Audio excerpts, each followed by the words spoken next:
All right, guys, doing my final what's next today, and it is on the legendary former 8-time world champion, or 8-division world champion, and the current WBA welterweight champion, Manny the Pac-Man Pacquiao. Pacquiao fought in the main event of a July 20 pay-per-view when he fought Keith One-Time Thurman, who was previously undefeated, and Pacquiao got a 12-round split decision victory in that fight to become the new WBA welterweight champion. I'm not going to get into the confusing part that he was the regular champion coming in. He beat Thurman to be the legitimate WBA champion, and that's it. So now the question is, well, let's go over the fight real quick. It was a good, solid fight. I mean, back and forth, but Pacquiao really, in my opinion, took a lot of the first half of the fight, scored a knockdown in the first round, which always helps, and I really had him, like, after 8 rounds, I had him up 6-2. I thought Thurman did well the second half. I think 7 rounds to 5, 8 rounds to 4 is proper for Pacquiao. I was surprised by the judge that gave Thurman 7 rounds to 5 the fight, but hey, the right guy won the fight, in my opinion. Pacquiao, a great performance from a 40-year-old, legendary Hall of Fame fighter. Could be his last one, but let's see. So the question is, what's next for Manny the Pac-Man Pacquiao? Pacquiao can do whatever he wants. I mean, he is in that rare position that anybody will fight him that he wants to fight. Let's run through basically the top 10 real quick because his options are kind of wide open. Terrence Crawford, not going to happen. He's not going to take a risk. He's not going to cross the street and face Crawford because Crawford, not only is he good, Pacquiao will probably be the underdog, but Crawford also fights for top rank. It wouldn't be an easy fight to make, so they're not going to do that.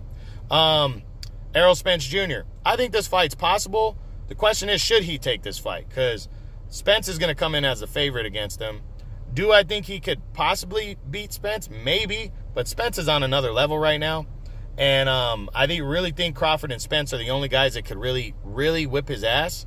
And Spence has got a lot of power. He's a big welterweight. I don't know if that's the smart move. He's also a southpaw.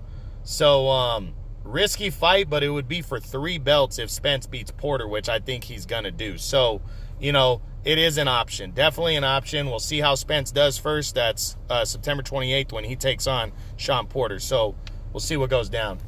Next up, a rematch with Keith Thurman. Don't see that happening. There's no point.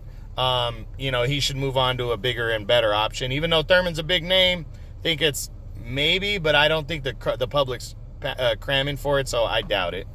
Number 4 are the next. Sean Porter, WBC champion. If he were to beat Errol Spence on September 28th, I think Pacquiao would absolutely fight him. Unless he goes out and beats the shit out of Errol Spence, which I don't see happening.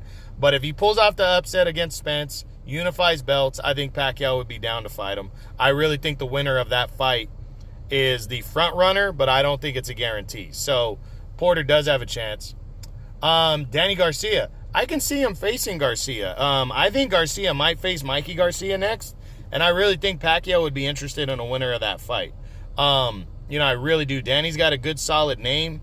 He brings a lot to the table, as does Mikey Garcia. So I really think if these two guys lock horns before the end of the year, I think Pacquiao is definitely going to consider them. And it might be his second best option outside of the winner of Errol Spence and Sean Porter, and more likely option. Yordenis Ugas, Pacquiao's not going to take a risk against a guy like him. Jeff Horn. If Horn could come back down and make the weight, I wouldn't be surprised if Pacquiao took a rematch with Horn. Because his confidence is flowing right now. But I don't think it's going to happen. But because Horn technically is still ranked in my welterweight top 10, I think it's possible. And then just a couple guys at the back right there. Sergey Lipinets, no, he's not a big enough name. He's not going to get the fight. And then, there's really number 10's kind of up for grabs right now between Broner, who he already beat the shit out of, Omar Figueroa, who just got his ass beat against Ugas. So really, I think those are realistically Pacquiao's best options. I don't see him moving up in weight and fighting anybody up there. So, that's pretty much it that I see, for what's next for Manny Pacquiao. So, we'll see what happens going forward. I'm sure we'll know sometime, during the fall towards the end of the year what he's going to do. I think he'll probably be back in January or February area. And just got to see what goes down. So that's it, guys. True Boxing. You've been here with the truth.